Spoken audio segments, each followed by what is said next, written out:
This was such a disappointment on so many levels. First of all, from a purely political standpoint, this is very clearly, obviously, a normal question on the census. There's no constitutional provision that would prohibit asking a person whether or not they're a citizen on the census. In fact, it makes perfect logical sense, even for the time that when the census was invented, at the time of our Constitution's writing. It makes perfect sense. This question has been on our census until the 1950s, and then from 1950 until 2010, it was on the long form version, which was sent to about 1 in every 6 households. It was on there, the long form version, until 2010 when President Obama removed it. So there's only been one census in the history of our country that has not included this question.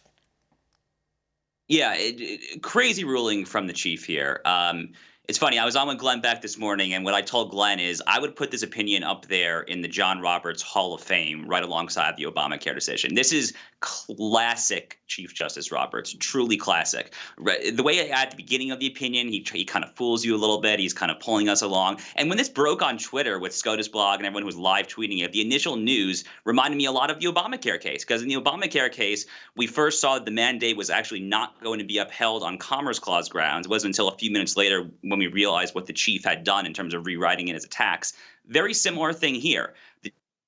That including citizenship question is not foreclosed by either the Constitution or the Census Act. So there's both constitutional and statutory authority to do what Secretary Ross and the Trump administration are trying to do.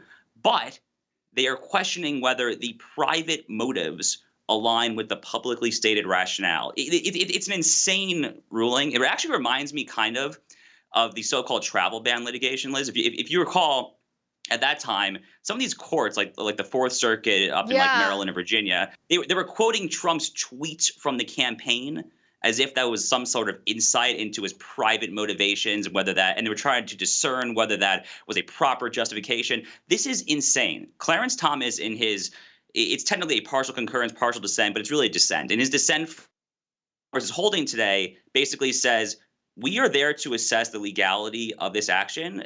The court says it's legal. Our inquiry stops there. Right.